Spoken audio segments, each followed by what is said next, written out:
What's up, guys? So I wanted to talk briefly about some things when it comes to E3, some predictions, and some things that I have planned. I think I want to start with BioWare, obviously. The EA press conference is at 12 p.m. on Monday Pacific time. You can find it on Twitch. I'll have the link in the description. It's going to be 12 p.m. Pacific time. This is going to be probably one of the most exciting years for BioWare because they've got DAI, and then they also have 3 secret IPs that they're going to be showing off. I'm so happy that we're going to have 4 BioWare titles to look forward to in the EA press conference. This EA press conference is going to be so good. DAI. And the other 3, I have an idea of what they are. I think out of those 3, I think one of them is definitely Command & Conquer. Another one is, I think, the new Mass Effect. And there are a lot of rumors of people saying that it's going to be called, I don't know where they're getting these rumors, but that it's going to be called Mass Effect Contact, Mass Effect Contact, I think. So there's the bigger rumor is that it's going to be focused on the First Contact War. I think if they were to focus on something in the future, it might take longer to put this game out, because they would have to create like a lot more out of scratch. I could already imagine it. If it is going to be on the First Contact War, I have no problem with that. I've always said that I would prefer something in the future, but if it was something like the First Contact War, I would obviously still play it. I would obviously still be excited about it. I could actually imagine a teaser for Mass Effect, the next Mass Effect, and it being for the First Contact War. It's because they wouldn't have to show too much. They would just have to show like a teaser, maybe just like one shot of something, and people would know immediately that it was Mass Effect First Contact. I mean, just like the Turians and the humans or something, or just even just if you just see like text and then you just hear something.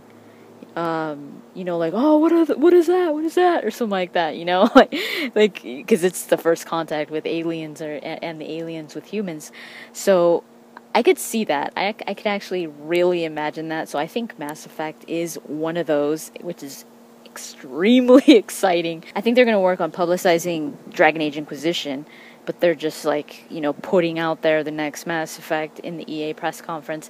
Command & Conquer, I think we're going to know more about, because it's already been a while since they've been working on Command & Conquer. And then the last one is their new IP, I think. I definitely think where they're going to show something, which is really exciting. Some people have thought about, like, Knights of the Old Republic game, or like Jade Empire 2 or something. I don't think so, because they're saying it's a new IP. They're currently working on a science fiction. They're currently working on a fantasy. What if it's something like supernatural? Maybe something like, with like superpowers or something, like in the real world, kind of like Infamous or something like that. Like a RPG like that, where it's like superpowers, but it's in the real world. I would like to see something supernatural, maybe something gothic. I kind of doubt they would go down that route, but that would be awesome. So that's what I'm predicting when it comes to the EA press conference, when it comes to BioWare. We're obviously going to see something for the Order, because the Order they've just been like teasing gameplay and stuff, and we just need to see something else. We need another trailer. I mean, obviously we're going to be seeing something for Halo 5 from Microsoft. I hope we're going to be seeing something for Quantum Break, because I really, really want to see what they have in store for that. That's the one that has me like just eyeing the Xbox One. I mean, I'm not saying it's going to be an amazing game, but the concept of it is intriguing to me. Again, like I said, deep down in Sony, Ubisoft, obviously, Far Cry, what are they at, 4? Far Cry 4, Assassin's Creed Unity. I don't know, I think they've got like a bunch of stuff up their sleeve, Ubisoft. But yeah, I'm excited for all the press conferences. I want to know more when it comes to Microsoft. Last year I wasn't really interested in Microsoft, but this year I want to see more. Like, I want to see what they have in store, because it's not like I've given up on Microsoft. I haven't. I'm really hoping that they bring, more that I personally would like to play when it comes to exclusives, because so far I really don't have a reason to get an Xbox One. And then Nintendo's press conference, they don't really call it press conference. It's more like a briefing, like a media briefing. They did that last year, and I was there. It's so long. It goes from 9:30 to 12:30, and I really like the way that they do this, because usually Nintendo has a bunch of games, so they'll let media in at around 9:30 on Tuesday before E3 even officially opens, and you're in there, and then they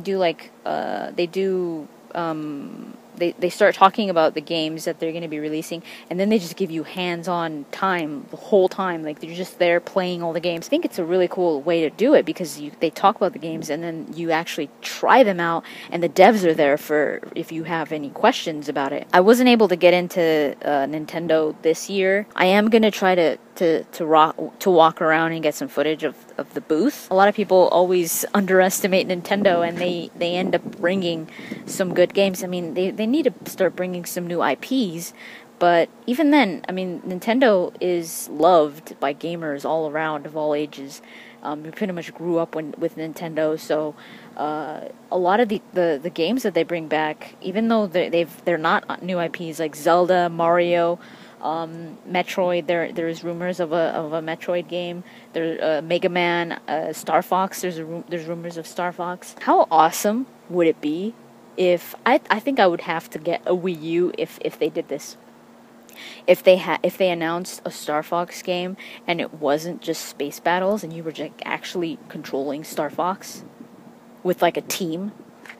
Dude, Star Fox's team, like Falco and what are their names? Slippy or whatever their names are. And there are rumors about a Metroid thing. Some people are thinking maybe like Metroid 3D, like for the 3DS.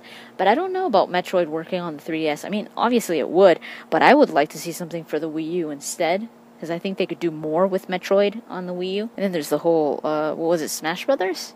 Yeah, Smash Brothers, new characters, and one of them is Charizard to Smash Brothers 8. I think Nintendo is gonna bring their game again this year. I would love to see some new games for the Vita, because right now the Vita's purpose, or only lifespan, is as remote play for the PS4, which is pretty cool. I like it.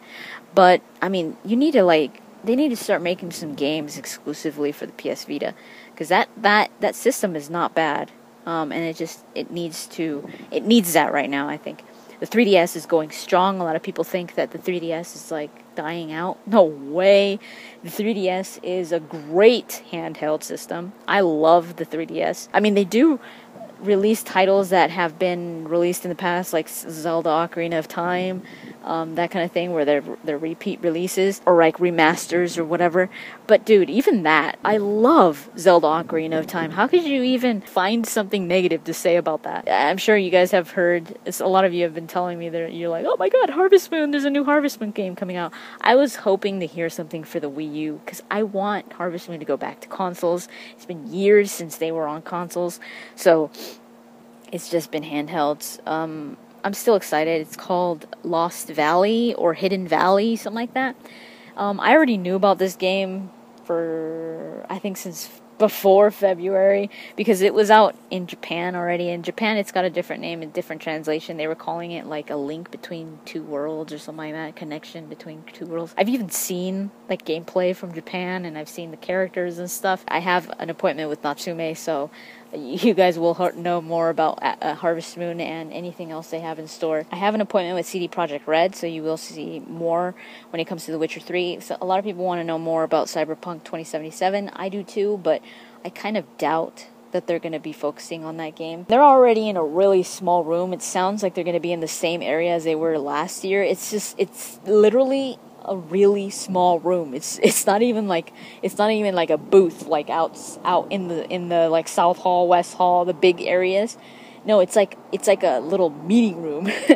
You just go in there and it's packed to the brim, and they just got like this little tiny theater that fits maybe like 40, 50 pushing it people in there, and their biggest focus is The Witcher. I will ask, but I doubt they will.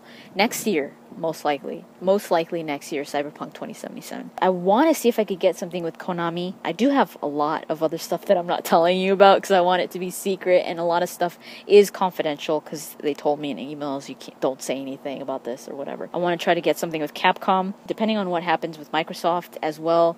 I want to see something announced for maybe like a Fable title. Might just be Fable Legends. I would like to see like another Fable, like Fable 4. Some people are saying that they want to see Fallout 4, that they think that there's going to be a Fallout 4. I doubt it. Highly doubt it. Last Guardian seems like it's going to be a thing. It seems like it's actually going to happen now. Not saying for sure, but there are rumors that it's actually going to happen. I'm going to be at Ubisoft, the booth. I'm going to get a lot of stuff for Ubisoft. Telltale, there's a possibility. I don't even want to talk about it, man. I'm so upset with myself because I got an invitation. I made an appointment. I thought I did. I still don't know. I double checked with the person and they haven't gotten back to me. But I should have an appointment with Telltale. I went back and saw the email, my response, and it looks like I just sent it to myself. And I'm like, how does that even happen? How does that even happen? I seriously felt, you know, that moment where you feel like your face goes hot and your stomach just goes down to your legs, and you're just like, you have that moment where you're like, please don't tell me that this is happening. If I don't hear back from this person, I think I'm just gonna go there and see if I am in their schedule. If I am, thank God. But if I'm not, I'm probably just going to sit there and start crying. But yeah, this E3 is going to be freaking good. There's so many things going on. And I've got a huge surprise for you guys. I mean, this is big. Right now, I cannot say anything. I legally cannot say anything. I don't know when it's going to happen. On Tuesday or Wednesday. I still haven't heard back from the person that I'm in contact with. This E3 is going to be nuts. But I mean, that's what you go for when it comes to E3. You go for this. It's not like you just go, oh, I want to play the games. That's not what E3 is about. E3 is about publicity. It's media. Like that's why the prices for general public for E3 are so expensive. I mean, they're hitting up in the thousands. That's why they're so expensive, because they don't want it to become something that's not. It's not a convention, it's an expo. It's also pleasure, but there's a lot of business to it as well. It's super exciting for me. It's super fun for me to do. It's something that I like to do anyways. It's an experience. It's super loud. It's super colorful. It's super bright. It's just crazy. I didn't say this, but obviously I'm gonna be stalking the BioWare booth, because last year I met with Cameron Lee thanks to Ability Drain. Ability Drain had been the one that introduced me and Cameron online, and then we started talking, and then we met at E3. He's the producer for Dragon Age Inquisition. This year's going to be bigger for BioWare, because last year I didn't see them at a booth. I wish I had asked him, where are you guys chilling? I think I did, but I think he said they were just walking around the EA booth, which the EA booth is probably one of the biggest booths out there. It's huge, it's loud, and it's just like in your face. Probably not the biggest, but it is the loudest. It's like, it's the brightest. It's like, I'm right here, EA is like, ah. It's an interesting booth to pass by, seriously, but you probably will go deaf for at least 5 minutes. But this year, I think they're gonna have a bigger presence. So I know Mike Laidlaw is going to be there. I know Mark Dara is going to be there. Cameron Lee, and Blair Brown, and other BioWare devs. I think I already said this, that I don't think I'm going to go to E3 on Thursday. Lady Insanity is going to be there, and we are going to try to meet up at least to get coffee or something, because we're both going to be running around like crazy. I mean, we're going to do everything we can to meet, at least to meet and say hi. Thursday is the beginning of the World Cup, dude. And it's in Brazil, dude. That opening is going to be amazing. Let me know in the comments down below if there's anything specific that you guys would want me to cover, or to at least try to cover, or try to check out. And I will do my best to do that, especially if a lot of you ask for it. So I will talk to you guys later. Oh my God.